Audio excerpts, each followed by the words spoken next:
You know, this whole King of the Ring thing is pretty sweet, and I think it's mostly because almost every match that we got today on Raw had some sort of stakes to it. Now, I'm not saying every match needs to have a, title or elimination to be interesting, but it's a cool change of pace of having a Raw show where there is an elimination factor for just about everything that's happening. We're going to talk about Raw today, and if you're new here, my name is Josh. Channel's called Deporticus, and I am a very new WWE fan. I've only been watching for the last year. A lot of you who do know me at this point probably found me from this video. So I'm not really doing these as like true reviews. I'm not trying to criticize or say what could have been better. This is more like a fan reaction type of video that I do after these shows. I like to talk about what I liked about the show, how it made me feel, and what I'm looking forward to. And we opened the show by finding out that Drew is actually injured. He's going to be removed from the King of the Ring tournament. And then we find out Jey Uso is going to be the one to replace him, which is pretty cool. Big fan favorite. Got the crowd going. I don't know if you saw, but the fans did try to recreate a little bit of the France, the lights on the phones while they were doing the yeet dance. It wasn't nearly as good, but we're trying over here in America. We're giving it our best shot. We're seeing what we can do. So we get Jey versus Finn. It's a fun match. I'm a big fan of Finn Balor. I'm a big fan at this point of Jey Uso as well, so it's kind of conflicted, but as expected, Jey did end up winning that one. It was a decent match. There's something about Jey's spear that doesn't quite hit with me. I don't know what it is. Maybe it's him not being bigger or something. There's something about his spear that doesn't hit the same as when I see like Roman or Braun Breaker do it.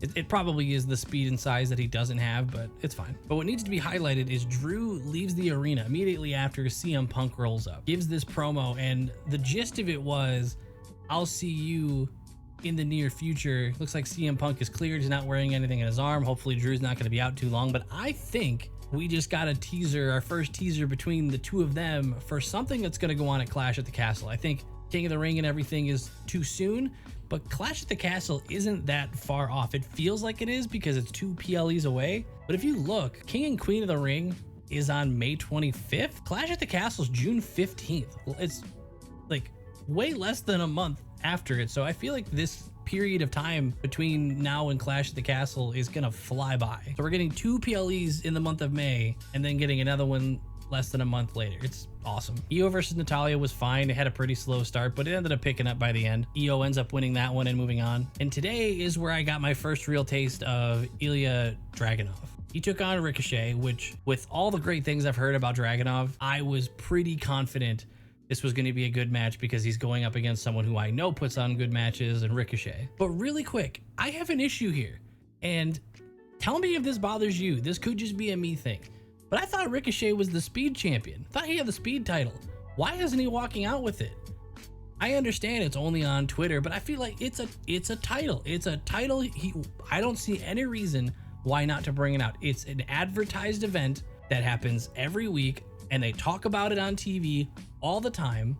They show pictures of him holding the speed title. I don't see what's the harm in having him walk out with the speed title and get a little more attention. Oh, what's that title? Oh, it's the speed title? Where do I see that? I don't know. I feel like if you have a WWE title, I don't care if it's only on Twitter or if it's only on whatever, you walk out with it if you have it. But anyway, so this match was pretty sick. There's one thing that really stuck out to me, and I think this really highlights what I like in a wrestler. Ilya sells really well. This is probably why I like someone like JD McDonough, where, I'm not rooting for him to be some big title holder, but I don't mind seeing JD involved in a match because he sells like crazy. So Ricochet's pulling off moves, jumping off the top of the turnbuckle, and he is sending Dragunov flying. Like I can tell already in my first impression of Ilya that I am going to enjoy his matches. I had Ilya winning this one, and he did end up winning it, which I'm glad. No offense to Ricochet. I'm just not too invested in anything that's going to give Ricochet more promo time. I just don't like him on the mic.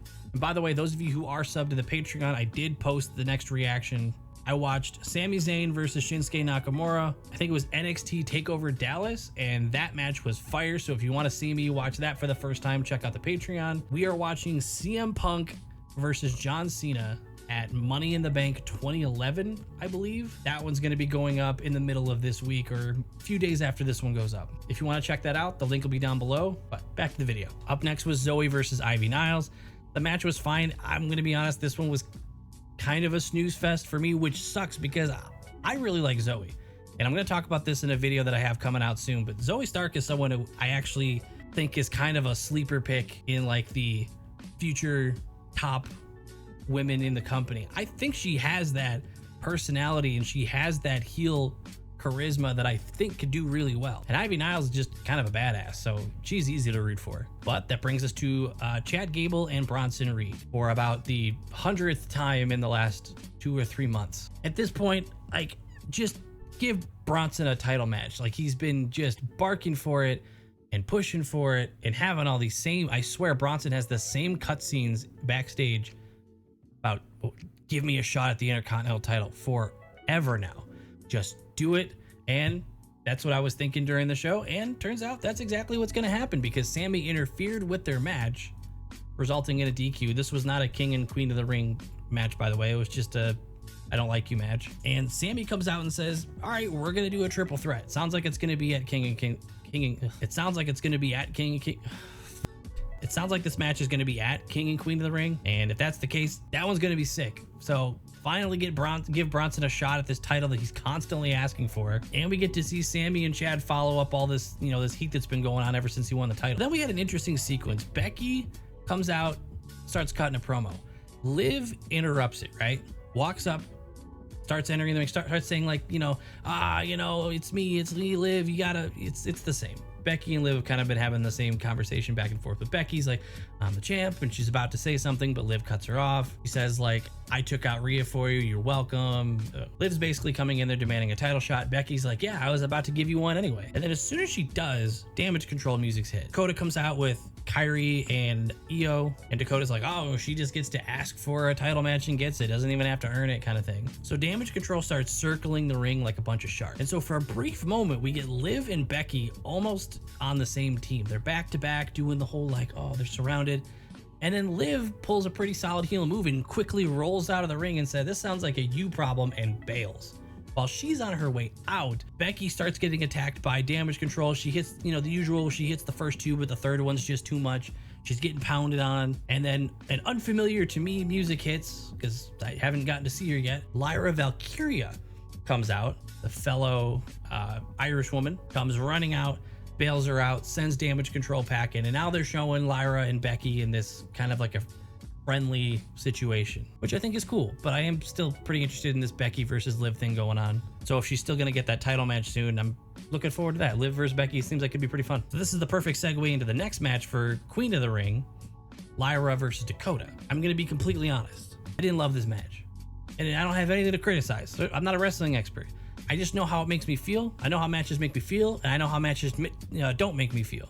And this one didn't make me feel much at all. I did catch myself checking my phone a couple times during this match, which is usually the sign to me that I'm not really feeling what they're putting down, which is a shame because my only exposure so far to Lyra was, I think Rio went down and had a little bit of a feud with her in NXT a while ago, and it actually got me kind of excited for Lyra. So while I haven't been following her whole situation, I was kind of excited to see her come up because my first ever hearing of her was a pretty decent impression. Now, this isn't me saying Lyra is not any good.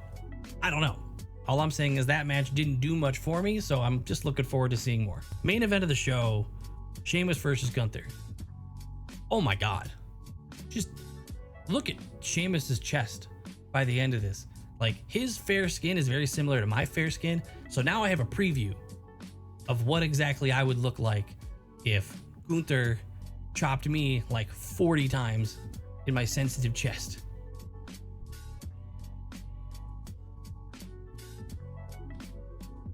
Listen, Sheamus isn't someone that I've been totally bought in on because I don't feel like I've seen him a ton since I've started watching. But I see what he's talking about, putting on banger after banger after banger after banger. Sorry. But as someone who would normally be rooting for Gunther in this situation, I did actually end up finding myself pulling for Sheamus by the end of it, which is unfortunate because he ends up tapping out at the end of it. Gunther moves forward, which is good. I still root for Gunther. I think he's very fun to watch. His matches are almost always amazing. But Sheamus kind of won me over by the end of that match. I was kind of feeling it. Overall, I'm a big fan of this whole King of the Ring situation. They didn't do this last year, so I didn't get to see it. I think they did it the year before. But so far, I'm actually really enjoying this. I like how much there's just, for a brief period while we're doing this, there's constant matches with stakes that are not necessarily titles. A lot of times you get title matches during these weekly shows and you kind of know which way it's probably going to go because it's a weekly show. But with this tournament, it's like you're getting a mini title match where you don't always know what the answer is going to be. Let me know what you guys think. I think it was a pretty solid episode of Raw. I'm looking forward to SmackDown. By the way, I saw a rumor that Mike Rome was getting moved to NXT, and I believe her name is Alicia. I don't know her last name. Alicia from NXT, the ring announcer, is coming up to SmackDown. But yeah, let me know what you guys think. I appreciate you watching. Thank you so much for your time. It's been a pleasure. See you guys in the next one.